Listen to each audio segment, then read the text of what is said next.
Nosso evangelho de hoje é Lucas 4, de 38 a 44. Naquele tempo, Jesus saiu da sinagoga e entrou na casa de Simão.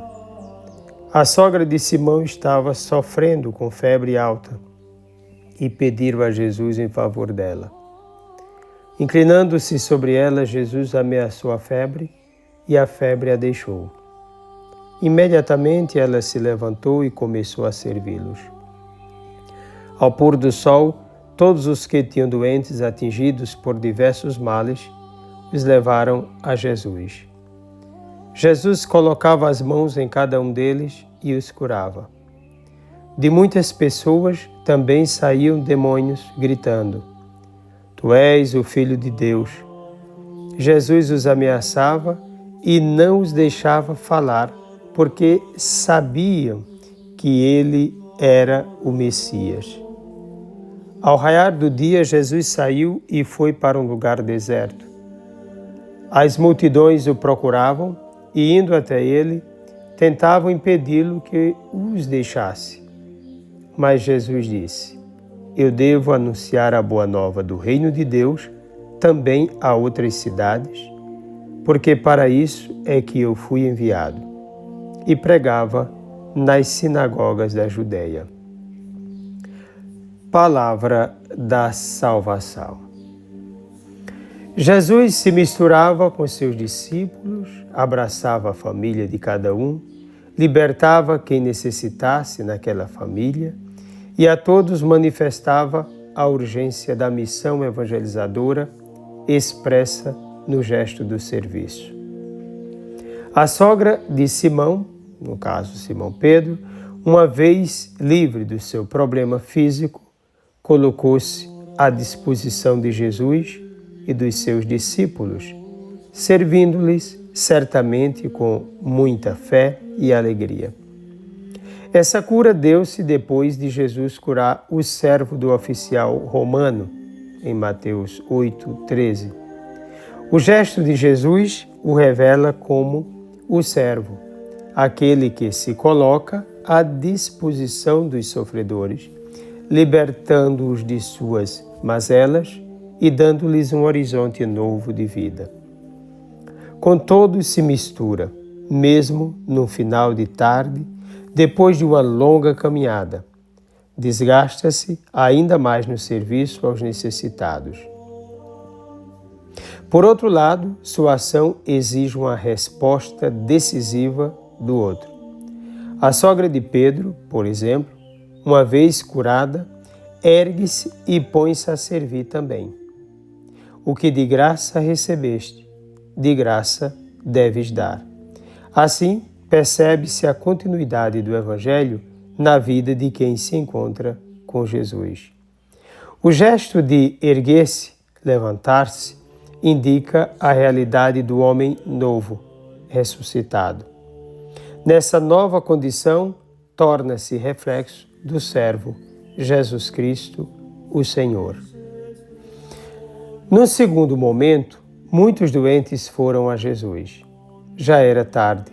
Ao anoitecer, Jesus curou a todos e expulsou demônios.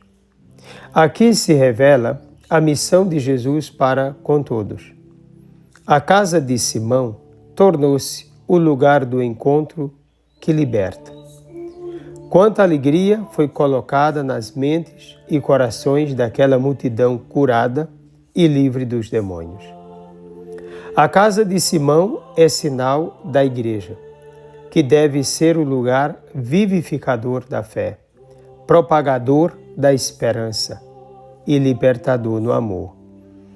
A Igreja deve expressar a doação verdadeira de Cristo, ser serva a serviço do servo para o bem do povo de Deus e daqueles que desejam uma orientação e um acolhimento verdadeiro, uma vez que ela possui o mesmo poder de sua cabeça.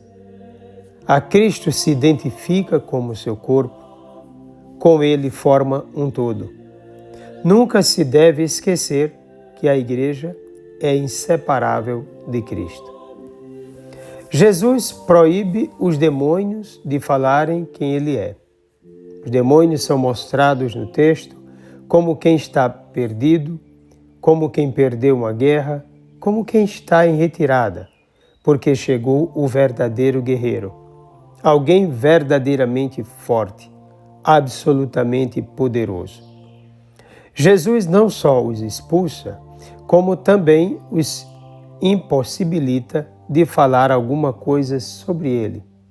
Ora, calar o outro é sinal de autoridade sobre ele. Depois, não são os demônios que devem dizer quem é Jesus, mas o Espírito de Deus, que é o Espírito da verdade. Os demônios mentem em vista de si mesmos e da derrota do homem. Somente quem tem fé e está cheio do Espírito Santo pode falar quem é Jesus. O que aconteceu após a ressurreição.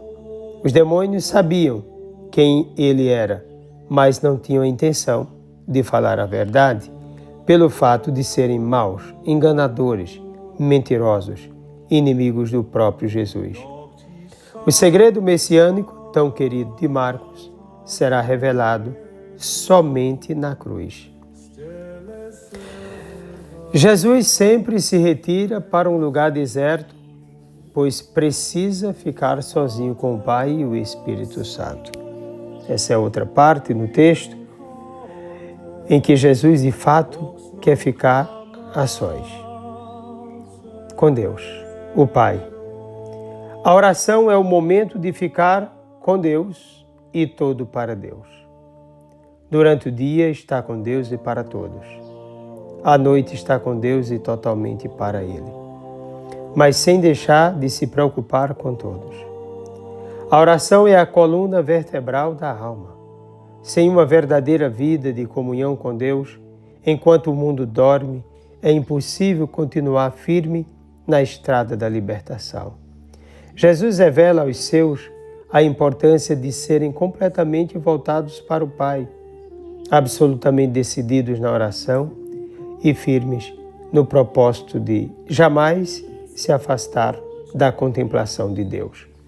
Somente assim o discípulo encontrará forças para a continuidade da árdua missão evangelizadora, que deve chegar a outras aldeias, isto é, a outros povos, nações, a toda a humanidade, ide por todo o mundo e pregai o Evangelho a toda criatura. Marcos 16:15, Mateus 28:19.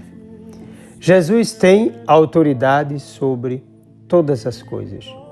Seu poder de libertação atinge toda a natureza e todas as pessoas. Nada nem ninguém resiste ao poder de quem ama, daquele que fala somente a verdade, de quem é portador da esperança, de quem quer somente a salvação do outro. Os males físicos e espirituais não são nada diante de Jesus. Aqueles que se tornam livres conquistam o direito de se tornarem discípulos, servidores da graça de Deus. Tornam-se curados para curar e livres para libertar. Aprendem a ser como Jesus, o itinerante da salvação. Jesus não esbarra diante de nada, não se fixa em lugar algum, não se prende a nada. Sua missão deve chegar aos confins do mundo, a todos os povos. Ele é incansável. Por isso forma discípulos, a fim de que continuem essa missão salvífica maravilhosa. Ele é absolutamente livre e todo voltado para o que deve fazer. Assim, deve ser cada um dos seus discípulos. Assim devemos ser todos nós. Que bênção! Nós tivemos, portanto, na continuação desses dias, 2 lugares importantes para a nossa reflexão. A sinagoga. Jesus ali prega, expulsa o inimigo e é expulso daquele lugar pelos que deveriam enxergá-lo como a verdade. O outro lugar é a casa de Simão, onde está sua sogra. Ali ele cura, ele expulsa os demônios e o povo vai ao encontro dele. A casa de Pedro transformou-se na casa da salvação, do sentido de vida, da libertação das pessoas.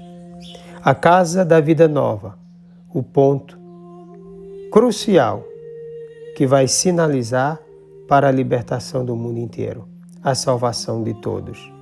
Daí ser um sinal da Igreja de Jesus Cristo.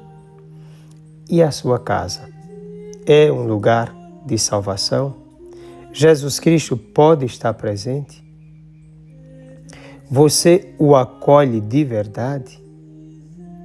Desça sobre ti a bênção do Deus Todo-Poderoso, Pai, Filho e Espírito Santo. Um forte e carinhoso abraço.